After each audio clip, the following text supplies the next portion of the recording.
वंदे मातरम। मैं हूं विनोद कुमार शुक्ला। अड्डा पर आपका स्वागत है। पश्चिम बंगाल में जब से सरकार बदली है, प्रशासनिक स्तर पर बड़े बदलाव हो रहे हैं।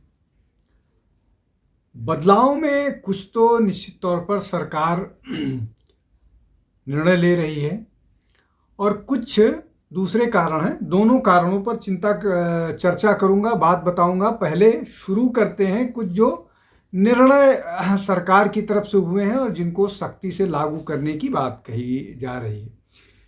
पहली बात यह है कि सड़कों पर नमाज को लेकर के जो बात है कि सड़कों पर नमाज नहीं होगी, उसके लिए जो सरकार का सख्त कदम है उसको लागू किया जा रहा है।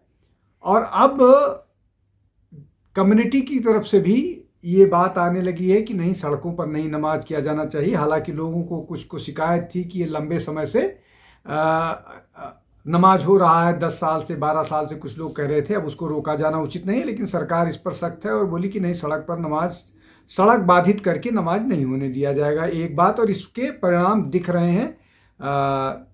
दूसरा, बुलडोजर को लेकर के भी जो इलीगल चीज़ है उस पर कार्रवाई हो रही है। सुप्रीम कोर्ट कोर्ट का कहीं कहीं इंटरवेंशन हो रहा है, लेकिन सरकार उसको जो न्याय सम्मत है, जो कानून सम्मत है, जहां इजाज़त है वो कर रही है।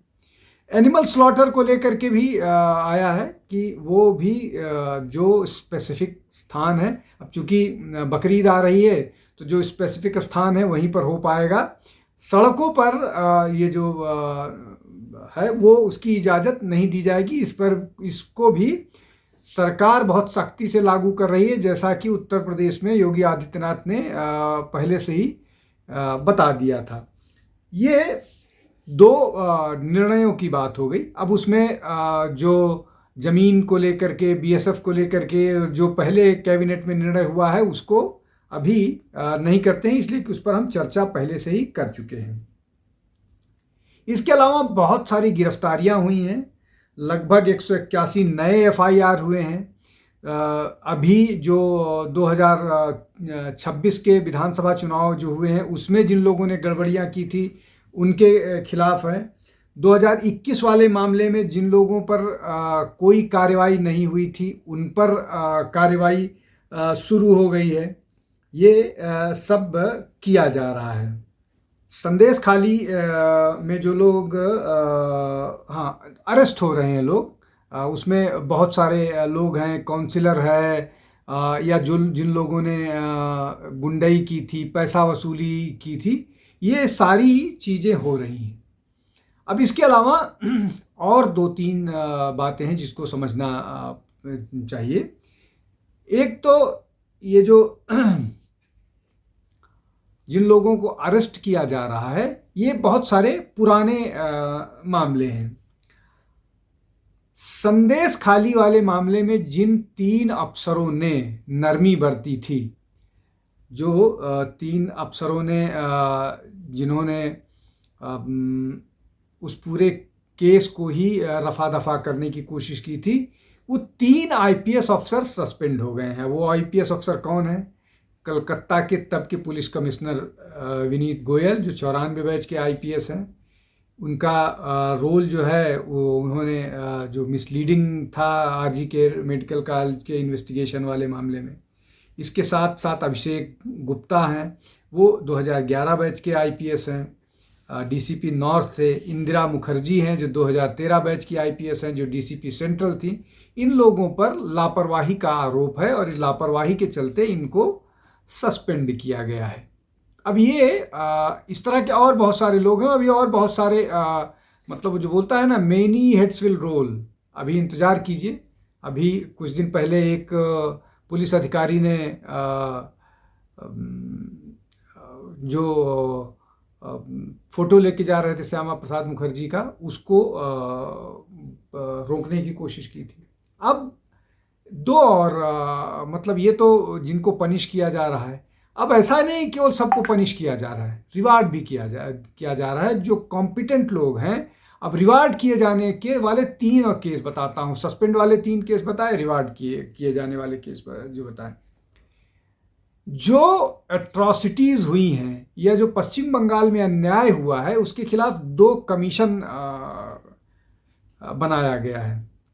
एक जस्टिस समापति चटर्जी के अंडर में बनाया गया है। उस जो कमेटी बनी है वो है उसमें जो कमीशन जो बना है वो प्रोव करने के लिए है, जिसमें हिंसा है, हैरेसमेंट है, एट्रॉसिटीज अगेंस्ट वुमेन, चिल्ड्रन है। इसकी मेंबर सेक्रेटरी जो है वो दमयंती सेन है। दमयंती सेन को हटा दिया गया था पार्क स्ट्रीट में जो मामला हुआ था। उस मामले में चूंकि उन्होंने ईमानदारी के साथ इन्वेस्टिगेशन किया था तो उनको हटा दिया गया था। उसके बाद 2012 के बाद वो शंटिंग में चल रही थी। एक और कमीशन कॉन्स्टिट्यूट हुआ है, वो जस्टिस विश्वजीत बासु के अंडर में कॉन्स्टिट्यूट हुआ है। उसकी जो है जे जयराम उसके मेंबर सेक्रेटरी हैं। अब जे जयराम मेंबर सेक्रेटरी हैं और ये दोनों अफसर, ये 97 बैच के आईपीएस हैं, ये दोनों अफसर अपने सख्ती के लिए जाने जाते हैं, ईमानदारी के लिए जाने जाते हैं, अपराइटनेस के लिए जाने जाते हैं, ये काम कर रहे हैं। एक तीसरी और जो बहाली हुई है, बहाली क्या मतलब, उनको हटाया गया था, चुनाव आयोग ने उनको जिम्मेदारी से मुक्त किया था। उनको बड़ी जिम्मेदारी दी गई और उनको प्रूव करने का अपने आप को मौका दिया है। ये हैं पश्चिम बंगाल की पूर्व चीफ सेक्रेटरी नंदिनी चक्रवर्ती। नंदिनी चक्रवर्ती को जिम्मा दिया गया है जो ये जमीन के अधिग्रहण वाला मामला है। ये शुभेंदु अधिकारी के मतलब जो सीएमओ से जुड़कर काम करेंगी और ये शुभेंदु अधिकारी के साथ उनको जो है जिम्मेदारी दी गई है principal coordinator for development works. ये जो है बीएसएफ को जमीन देने की जिम्मा इनके पास है। अब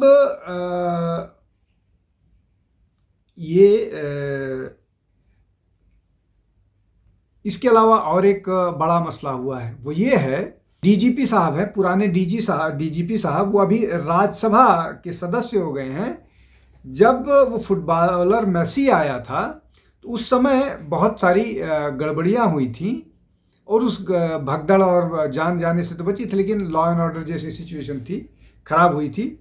उस मामले में कुछ लोगों के खिलाफ, तब के स्पोर्ट्स मिनिस्टर के खिलाफ और एक आईएएस के खिलाफ, उसके अलावा जो राजीव कुमार हैं उनके खिलाफ भी एफआईआर दर्ज हुआ है। ये अपने आप में बड़ी महत्वपूर्ण घटना है। जो ये GOAT India tour Kolkata edition में ये स्थिति खराब हुई थी, तो इसमें राजीव कुमार तो ही हैं, इसके अलावा शांतनु बासु, ये 2000 बैच के आईएएस हैं, इनके खिलाफ भी मतलब केस दर्ज हुआ है। तो ये स्थिति है, इस तरह की चीज़ें वहाँ पर हो रही हैं। और अभी जो बाकी गिरफ्तारियां हो रही हैं उनके पीछे निश्चित तौर पर पुलिस खुद कार्रवाई कर रही है।